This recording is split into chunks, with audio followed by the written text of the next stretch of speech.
It started with a sound no one else heard. Not loud, not dramatic. Just a faint rustle on the porch in the middle of an ordinary Wednesday night. Elaine almost ignored it. But when you've lived alone long enough, you notice the little things, especially the ones that don't belong. Out in the Ozark mountains of Arkansas, where the trees speak in wind and the nights arrive early. Elaine's cabin sat just off a gravel road most folks didn't know existed. It wasn't fancy. Pine floors, screened porch, a few ceramic wind chimes that clinked gently when the weather changed. Most days were quiet.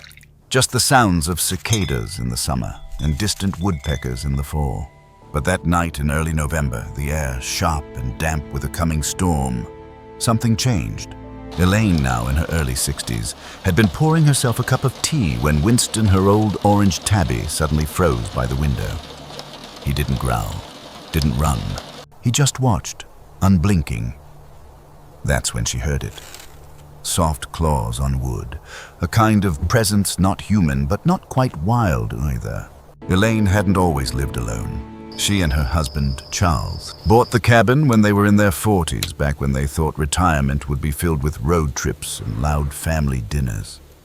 But time passed. Charles passed, and the family dinners grew quiet, then faded altogether. Her daughters lived out west now. Good jobs, good lives. They called often, but the miles stretched long. Winston, the cat she'd adopted after Charles's funeral, had been her only daily companion for nearly a decade. He was quiet, independent, soft in the ways that mattered. He slept on the windowsill, followed her around the garden, and somehow always knew when she needed him close. That November night, Winston's ears twitched toward the porch again. Elaine opened the front door slowly, barefoot in her house socks, holding her breath like something fragile had entered her space. She didn't see anything at first, just the usual wet leaves, a rocking chair moving slightly in the breeze. But then beneath the bench where she left her gardening gloves, she saw it. A pair of golden eyes, not frightened, not tame, watching.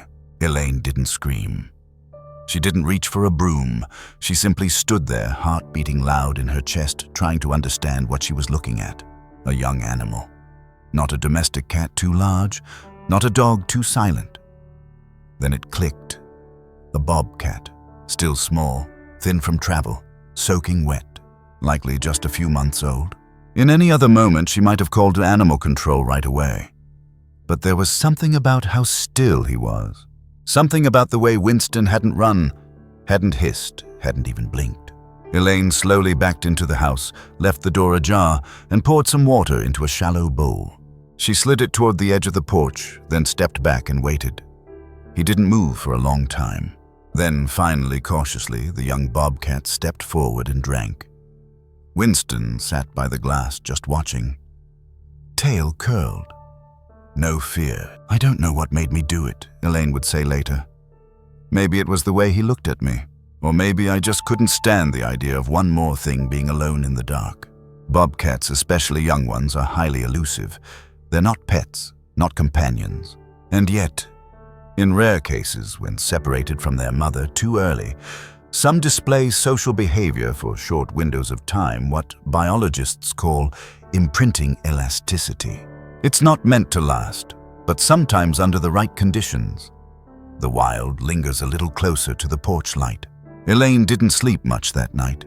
She kept checking the porch. At one point, the bobcat, still damp and cautious, curled up under the bench. His breathing slow, unafraid. Winston eventually lay down on the other side of the glass door. Two silhouettes back to back, divided by a pane, but somehow not separate. Elaine whispered to herself, "It's just one night," but she already knew. It would be more than that. In the morning, she stepped onto the porch with a folded towel. The young bobcat startled, but didn't run. His fur was bristled, but his eyes softened when Winston padded out behind Elaine and sat calmly by her feet. She named him Coda.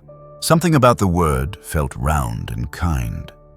A name that didn't assume anything. A name that could belong to something wild, or something still deciding.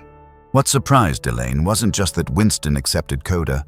It was how much the quiet changed when the two of them were near each other. Bobcats don't meow like domestic cats. They chirp, they yowl, they purr low and strange. But they also listen. And Coda listened to Winston, followed him with wide eyes, mirrored the flick of his tail, lay down a little closer each day. To some, it might sound impossible. A house cat and a wild animal forming companionship. But this wasn't a viral moment. This was no cute animal video with music and edits. This was something slower, something real. The kind of story you only notice if you stay still long enough. The kind of friendship that doesn't announce itself but builds in silence. Elaine once read that grief can make a home feel colder. That even with the heater on, the rooms lose warmth when no one else speaks your name. But that morning when Winston stretched out on the porch rug and Coda curled nearby with a soft, rumbling breath, Elaine stepped back into her kitchen, holding the empty bowl, and thought, this is the first time in years the porch didn't feel empty. Of course, letting a bobcat sleep on your porch isn't exactly sustainable. Elaine knew that. And by the time the third day came, so did the call to the local wildlife center. But what happened when they showed up wasn't what anyone expected.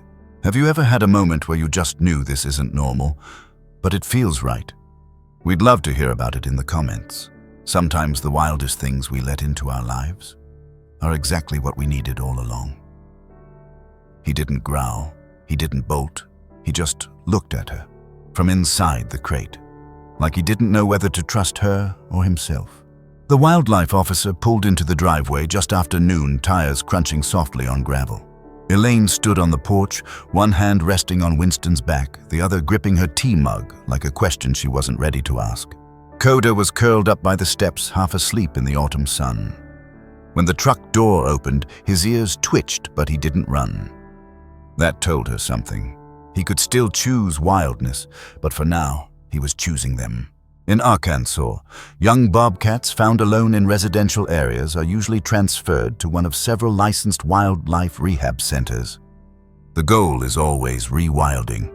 No bonding, no naming, and definitely no porch sleeping under a retired nurse's watch. But things weren't so simple anymore. Elaine had done the right thing calling, reporting, asking for guidance. Still, as she helped guide the officer gently toward the resting cub, a part of her kept whispering, "Don't take him yet. Not just yet." The officer was kind, calm. He set the crate down slowly, gave Coda time to sniff it. No net, no force, just quiet patience. Coda stepped in without protest, not out of obedience, but out of trust. Elaine knelt beside the crate and looked into his eyes one last time before the door clicked shut. There was no panic, no cry, just a stillness that said, "I don't understand." Winston pressed his nose to the crate's side, and Coda leaned back. Two animals, one wild, one tame, saying something with their bodies that humans are still learning to translate. "I'd lost a lot of things in the last few years," Elaine said quietly. "My husband, my health, the version of life I thought I was supposed to have. But when that little creature curled up beside Winston like he belonged there, I felt something settle in me again. Something like warmth." She looked down at the crate. "I wasn't ready to let that go." Bobcats are solitary by nature, but orphaned cubs can show brief periods of hypersocial behavior, especially when exposed to other mammals during developmental windows. This behavior isn't typical. It doesn't mean they can be pets, but it does mean something important. Connection doesn't always follow rules. Sometimes it follows need. Before the officer could drive away, Elaine spoke. "Could I visit him?" Her voice was small, unsure. "Just for a little while. I just want to know he's okay." The officer paused, then nodded. "There's a holding site about 20 minutes east," he said. "They'll keep him in quarantine. I'll call ahead." He didn't promise anything, but he didn't say no. The next morning, Elaine drove to the center. It was tucked behind a wide field near the edge of a nature reserve. Chain-link fences, rows of wooden enclosures. The air smelled like pine shavings and wet leaves. They let her in for 5 minutes. No touching, No talking, just standing by the enclosure. Coda was in a corner, curled up tightly back to the world. He didn't move when she arrived, didn't acknowledge her. But Winston did something that surprised everyone. He meowed, loudly, clearly. Coda lifted his head and stood. Some moments don't have logic. They're not backed by studies or statistics. They're just real. What happened next was one of those moments. Coda walked to the fence, and Winston pressed his head gently against it from the other side. No hissing, no pacing, just a quiet reunion. The staff watched. One said softly, "I've never seen a response like that from a bobcat." Elaine didn't plan what she said next, but it had been building since that first night on the porch. "I'd like to apply for temporary wildlife custody," she said. The staff raised eyebrows. It was rare, risky, required state review, special permits, enclosure standards. But Elaine had time. She had space. And she had a cat who apparently had already made his decision. Under Arkansas law, temporary wildlife fostering for rehabilitation purposes is allowed under strict conditions, secure housing, separate from domestic animals. No public display. No attempt to domesticate or treat as a pet. Regular inspections and behavioral reporting. Elaine agreed to all of it. She'd never wanted a wild animal in her home. But maybe what she had wasn't just a wild animal. Maybe he was in between. 3 days later, the crate returned. Same crate, same eyes, same stillness.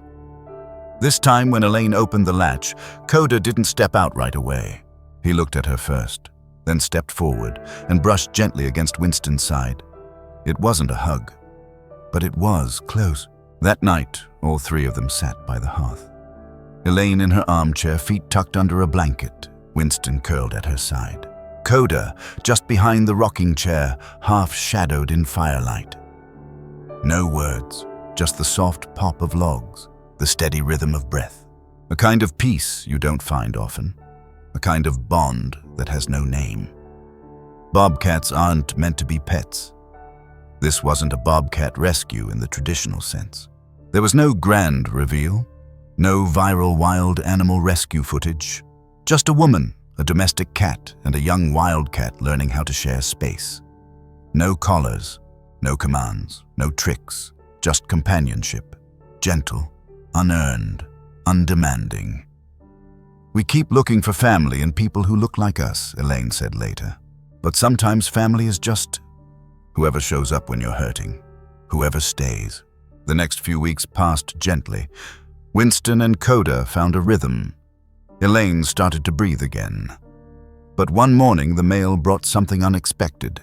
An envelope from the Wildlife Board, stamped in red evaluation notice.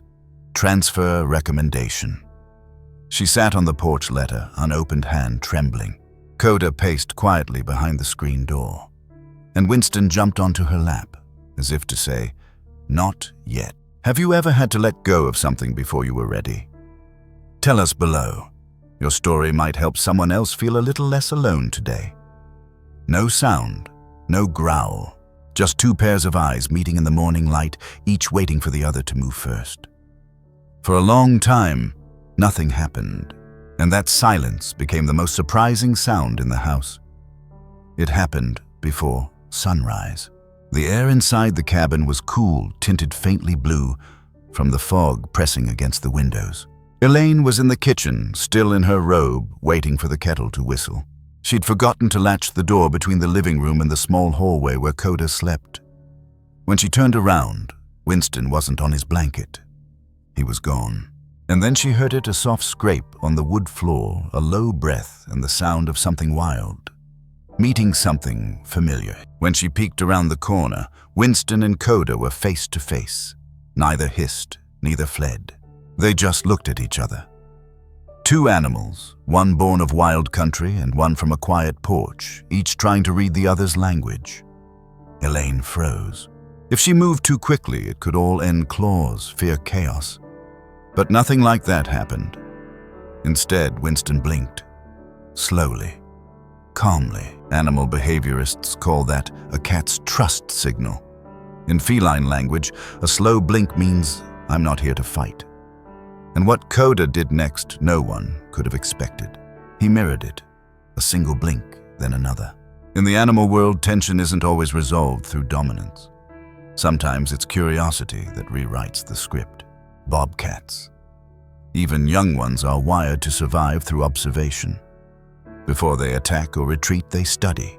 And domestic cats, though centuries removed from their wild ancestors, carry an instinctual understanding of silence. What unfolded in that small Arkansas cabin wasn't instinct versus instinct, it was recognition. A moment when two creatures stopped seeing difference and started seeing presence.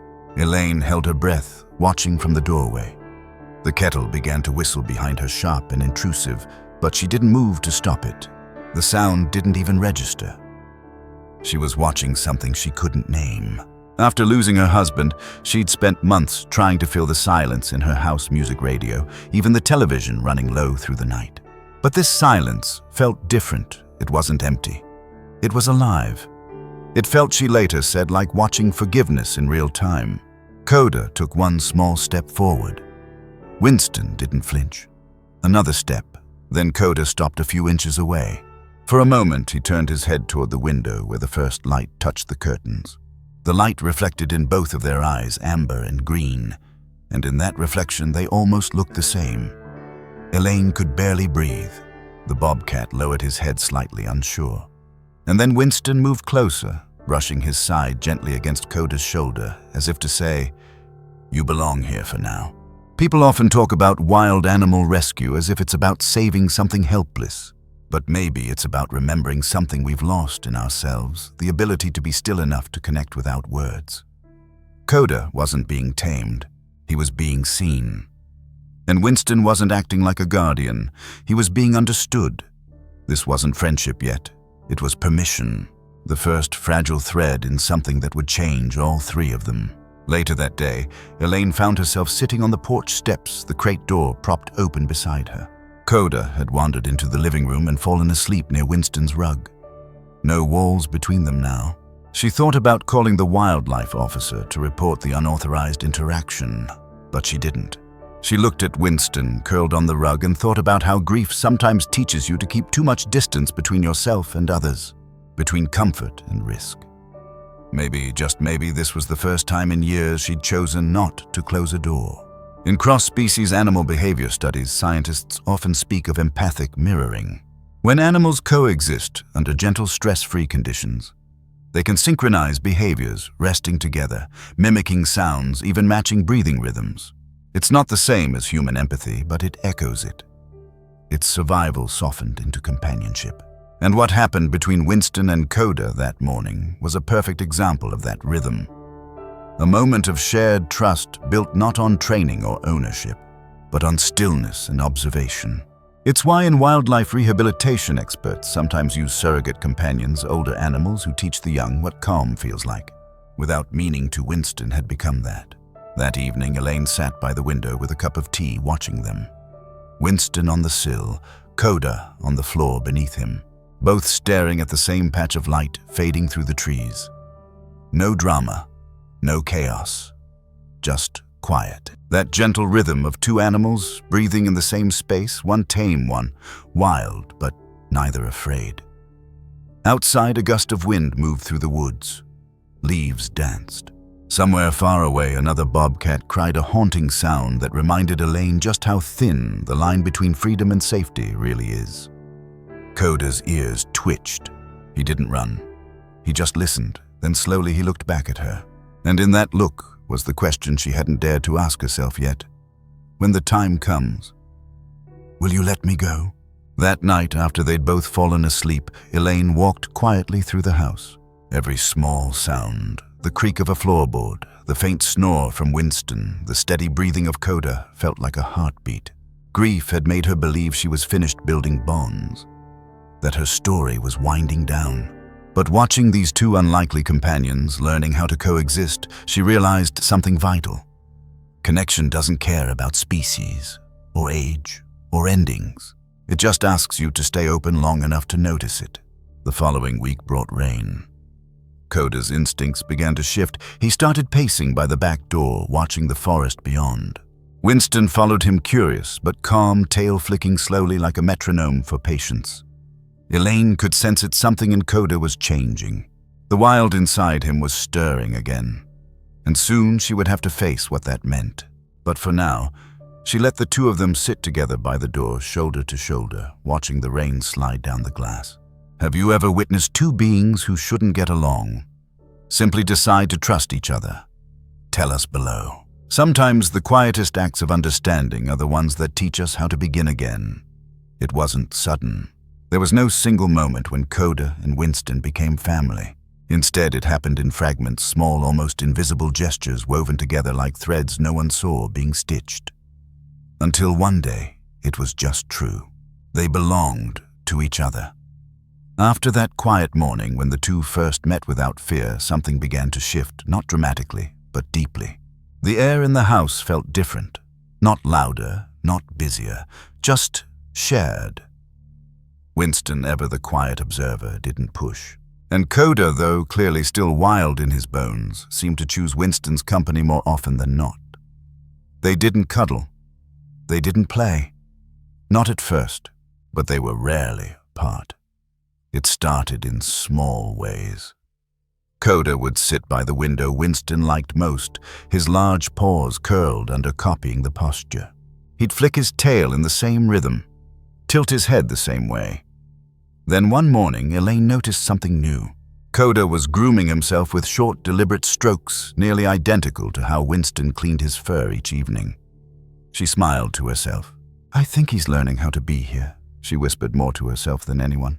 In animal behavior studies, this is known as social learning, where one animal picks up cues from another, especially if they feel safe. For wild animals like bobcats, it's typically their mother or siblings who guide them. But in the absence of those, they sometimes attach to the nearest available model. What's rare, though, is for that model to be a domestic cat. Yet here was Coda, a young bobcat who, by all measures, should have been growling, hiding, or climbing the curtains, quietly mimicking Winston's every move. Not out of submission, but out of something gentler belonging. Elaine would sit on the porch in the mornings, watching them stretch side by side through the screen door. Winston slow and graceful, Coda clumsy but determined. It reminded her of her daughters when they were small, how the younger always tried to follow the older step for step. That same lopsided balance of admiration and patience. Maybe Winston needed someone to look up to him, she thought. And maybe Coda just needed someone to copy. Until he felt like himself again. It was a Tuesday, mid-afternoon. Light spilling across the hardwood floor. Elaine was folding laundry in the next room when she heard it a shuffle, then a pause, then what sounded unmistakably like a pounce. She peeked in and saw Coda darting behind the couch, tail up, eyes wide. Winston, dignified as always, swatted once soft measured, then turned in a half circle and leapt onto the ottoman. Coda followed, thrilled. They didn't wrestle hard, just enough to test each other's weight, their boundaries, their joy. Elaine didn't interrupt. She just stood there, towel in hand, heart swelling with something she hadn't felt in a long time. Lightness. Some friendships arrive with fireworks. Others drift in like mist. This was the latter. There was no dramatic bonding moment. Just the daily faithful act of choosing to stay near each other. In a world that celebrates grand gestures, sometimes the quietest loyalty is the kind that holds the deepest meaning. They began napping together. At first, it was just proximity, opposite sides of the room. Then it was shared sunbeams. Then, one early evening, Coda placed his massive paw lightly over Winston's as they slept. Elaine snapped a photo. Not for social media, she hadn't shared their story with anyone yet. Just for herself, to remember. To prove to herself later that it really happened. In that photo, their paws overlapped, like a simple wild and tame predator and pet resting in peace. There's a reason stories like these resonate. Whether it's a bobcat cub finding sanctuary or a housecat showing quiet companionship, we see ourselves in them. It's not just about animal rescue. It's about emotional rescue. About those moments when you're not sure you can love again. And then something with paws walks in and reminds you how Winston had never worn a collar. Elaine never saw the need, he never wandered far. But one day she bought him one. Not to keep him safe, but to match Coda's new rehabilitative tracking tag required by the permit board. They both had something now, a sign of belonging, of being part of something. Elaine hung their collars side by side on a tiny wooden hook near the door. Each morning she would touch them both as she walked by, just a small ritual, like lighting a candle. There's ongoing debate in the animal welfare community about interspecies companionship, particularly when one of the animals is wild. But certain controlled environments, especially short-term rehabilitation programs, have shown that temporary cohabitation can reduce trauma for both animals. It's not about turning wild into tame. It's about creating safe space long enough for healing to take root. Elaine wasn't trying to make Coda a pet. She just didn't want him to go through the hardest part of his young life alone. One evening, she wrote a letter. Not to anyone in particular, just a kind of journal entry. "Dear Charles," she wrote, "I didn't think I'd feel this much again, but these two have brought something back to me. Not noise, not company, just meaning. And it's the kind that lingers, like the last warmth of the sun on your hands before dusk." She folded it and tucked it into a drawer beside the fireplace. Some things didn't need to be mailed, just said. But even as the bond grew stronger, so did Coda. He was gaining weight, growing faster than expected, and the Wildlife Board had questions. Soon they'd request a second site visit to determine if Coda's stay could continue. Elaine knew what that meant. Their time together wasn't guaranteed. But for now, she watched them nap. One paw resting over the other, a temporary peace that felt like forever. Have you ever watched two unlikely souls grow close, slowly, quietly, without fuss? Tell us your story in the comments. Sometimes the softest beginnings lead to the strongest bonds. The envelope sat unopened on the kitchen table for 2 days. White, plain. No weight to it except the kind that settled in your chest. Elaine didn't need to read the words. She already knew what it said, and she wasn't ready. It had been a quiet morning, the kind where the light moves slow across the floor and the air smells like last night's rain. Elaine poured her tea, fed Winston, and stepped onto the porch with her cardigan wrapped around her. The mail truck rumbled up the hill. Just one envelope. From the Arkansas Wildlife Board. A scheduled evaluation. They wanted to assess whether Coda was ready for relocation to the wildlife sanctuary up north. A bigger facility. More trees, more bobcats, less Winston, less her. Bobcats, even ones rescued young, are not meant to be kept long-term in domestic settings. Even licensed wildlife custodians are given limits measured in months, not years. By law, Coda was approaching the threshold, the point where rehabilitation must give way to release or relocation. And while Elaine had done everything right, filed the reports, built the outdoor enclosure, kept Coda separate from public contact, it was never meant to be permanent. The board's visit would determine if Coda would stay or go. Elaine didn't tell Winston, of course, but animals have their own knowing. Winston began sticking close to Coda again, walking beside him along the fence line of the enclosure, pressing his head against the mesh when Coda paused. And Coda, he'd grown. His coat had thickened. His paws were broad now, stronger, his movements more sure. He started standing at the back door, more often looking toward the trees. Not with longing exactly, more like readiness. Elaine saw it. But she wasn't ready. Not yet. "I thought I'd be able to let him go," she said quietly one evening, like you do with a guest who's overstayed their visit. But he's not a guest anymore. He's family. She knew what people would say. It's a bobcat. It's not safe. It's not yours to keep. But Coda wasn't just a wild animal anymore. He had become something else. Not domesticated, not dependent, but interwoven. He had helped fill a space no one else could, not out of duty, but out of presence. We often speak of letting go like it's a single action, a clean break, a brave decision. But the truth is, letting go is layered. Sometimes it's about walking someone to the edge of the next chapter, even if you're not in it. Sometimes it's trusting that what you've given will remain even if the form changes. Elaine wasn't afraid for Coda's safety. She was afraid of the quiet, the return of stillness after something had filled it so well. The night before the board's visit, Elaine sat at her kitchen table with a yellow legal pad. She'd listed everything: Coda's progress, daily routines, Winston's response, the outdoor habitat, behavioral notes. Then she picked up the phone. She called the sanctuary directly.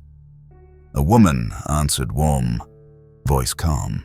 Elaine introduced herself and asked, "Can I visit if he's transferred there?" There was a pause. Then, "Yes, he won't be on public display, but we allow visitation for licensed fosters." Elaine nodded. It was something, not enough, but something. At certain stages of development, bobcats become more territorial and instinct-driven. They require large, complex environments.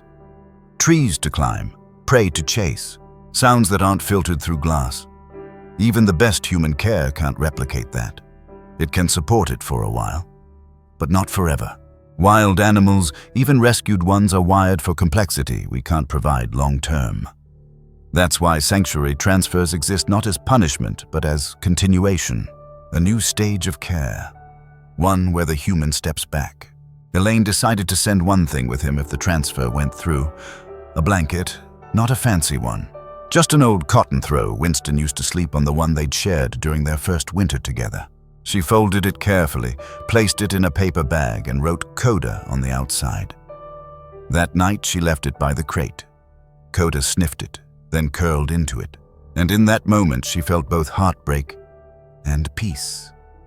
He still chose her scent, even as the forest called. The next morning, the wildlife officer returned the same man as before. Kind eyes, quiet steps. He asked to see the enclosure, the feeding logs, the behavior notes. Winston stayed close. Coda stayed calm. Everything felt fragile, balanced on the edge of a decision no one could fully explain. And then, as the officer walked through the enclosure gate, something unexpected happened. Coda didn't back away. He stepped forward and gently pressed his head into the man's hand. Elaine's heart sank. He was ready. Have you ever had to make a decision you knew was right, but it still broke your heart? Tell us about it below. Sometimes just naming it helps you carry it better. It happened so quietly she almost didn't notice. The gate was unlatched, the forest was open, and both of them were gone. Elaine had gone to bed like every other night. She'd checked the enclosure, latched the gate, turned off the porch light. Winston was curled on his blanket. Coda was in his usual spot under the pine bough. All was well, but by morning, something was different. The silence wasn't peaceful. It was hollow. Winston's blanket was empty, the enclosure gate ajar, and Coda too was gone. No matter how close the bond, no matter how carefully the space is crafted, wild animals remain wired for movement. Instinct calls softly, but constantly. For bobcats, this means tracking scent, exploring territory, seeking new paths once familiar ground has been mastered. Elaine had always known this was possible, not because she feared it, but because deep down she respected it. Still knowing and facing are two very different things. She didn't panic, not right away. She grabbed her coat boots, still unlaced flashlight in one hand, and stepped into the mist of the early morning woods. The air was thick with pine and dew.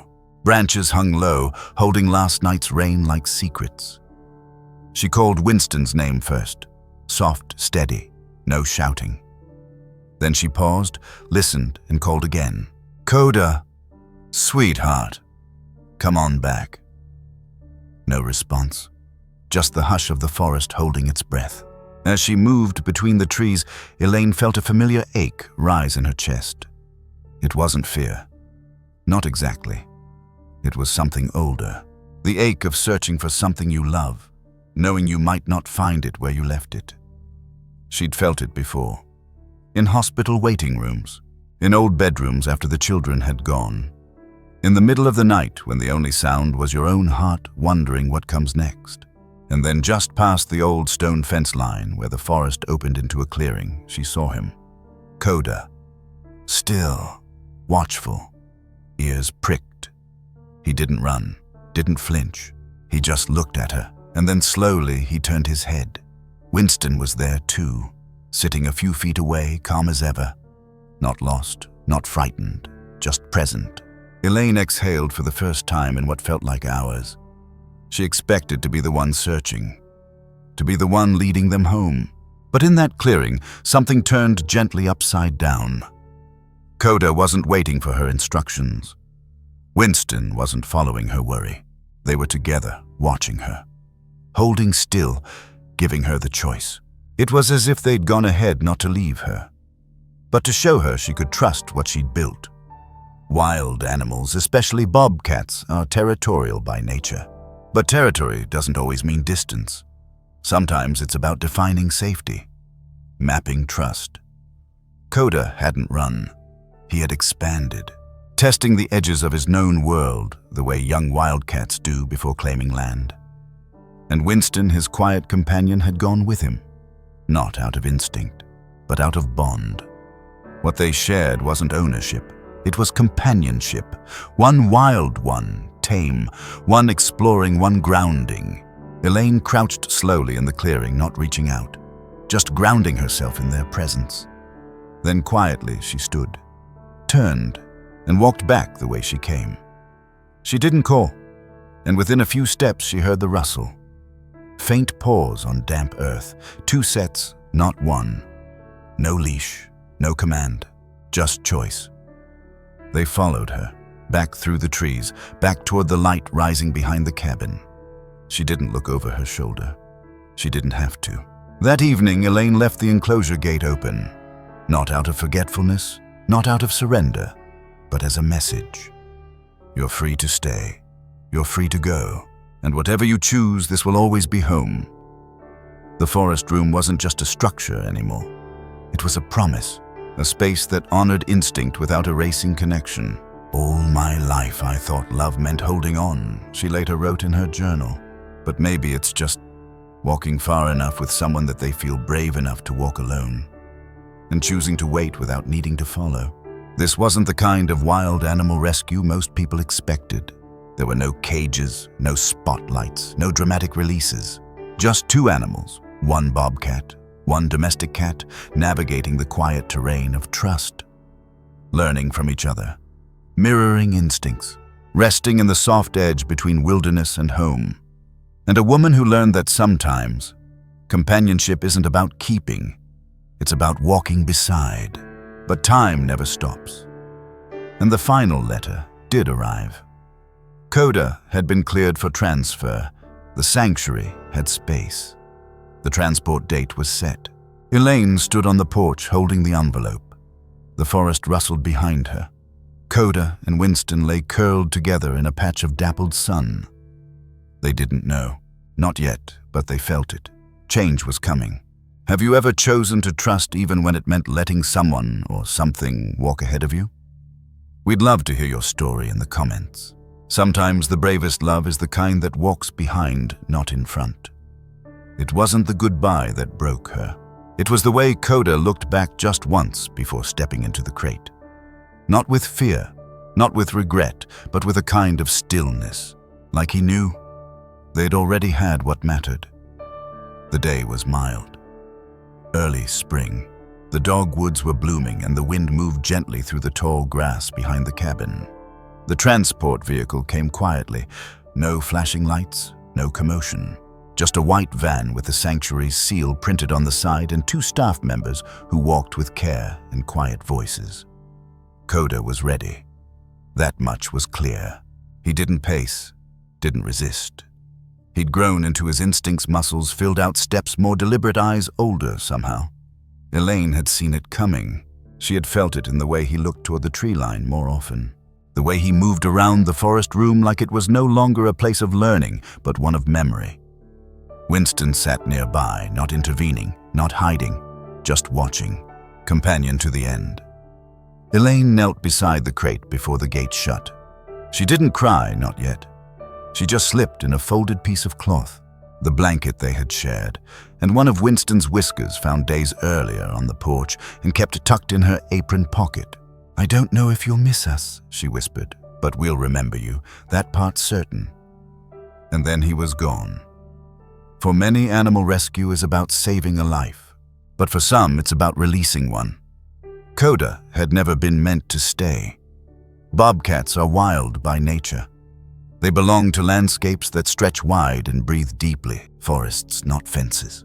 Elaine's care and Winston's quiet friendship had given Coda something that few wild animals ever receive: a gentle beginning after a broken start. That's what wildlife sanctuaries strive for, not to erase what's wild, but to protect it, to heal it enough to thrive. Coda wasn't a pet. He never was. He was a traveler, a visitor passing through a chapter of someone else's story, and leaving it better than he found it. The cabin didn't fall silent after Coda left, but the quiet was different. Winston still rose early, padding to the forest room each morning. Sitting at the gate Elaine had never bothered to close again.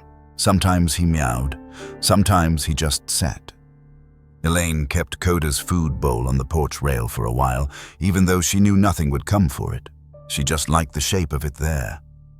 A small memory made physical.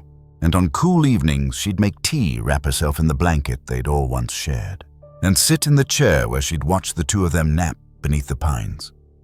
Sometimes she'd laugh, thinking how unlikely it had all been. A retired nurse, a housecat, a baby bobcat, and yet somehow it had made sense. "I wasn't trying to rescue anyone," Elaine would say weeks later. "I think I just needed to be reminded that healing doesn't always look like what we expect. Sometimes it's messy. Sometimes it has claws, and sometimes it comes in the form of a wild animal that learns how to blink slowly at a housecat." In Coda's brief time with her, Elaine had relearned what it meant to sit in silence, to listen without needing answers, to offer without needing return. That's what animal companionship can be, even when the species don't match. A mirror held up to our own longing, a quiet reminder that we're not so different after all. This wasn't a viral clip. It wasn't one of those cute animal videos that loops with music and hearts and catchy captions.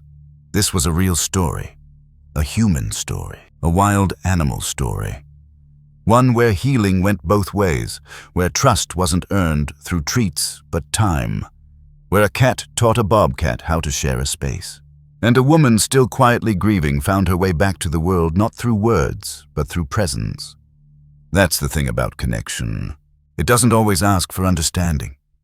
It just asks us to stay close, to stay open, to say "I'm here" even when no one says it back. A month after the transport, the sanctuary sent a letter. Coda had adapted quickly. He was healthy, active. He spent time near the other bobcats, but remained mostly solitary, content in his own way. But every so often he would carry his blanket around the enclosure, sometimes curling into it beneath a tree. No one taught him that. It was just his. Elaine read the letter aloud to Winston on the porch. He blinked slowly. She smiled. That night she lit a small lantern near the garden edge. Not because she needed light, but because sometimes love leaves a glow long after it's gone. We don't always get to choose the friendships that change us. They come unannounced, unexpected, unlikely, unplanned. A baby bobcat shows up on your porch. A cat decides to share his space. And a heart that had gone quiet begins to speak again. Maybe you felt that too. Through a pet. Through a friend. Through something wild that entered your life and softened it just by staying near. If so, then this story was for you. Take a moment before you go. Think about someone or something that walked into your life when you least expected it, and changed it by simply being there. Maybe you've never shared that story. Maybe today is the day. We'd love to hear it in the comments. And if you felt something here, something quiet, something true, please consider liking this video and subscribing for more gentle, meaningful stories just like this. We make these stories not to entertain, but to help you feel connected again. To nature, to each other, to yourself.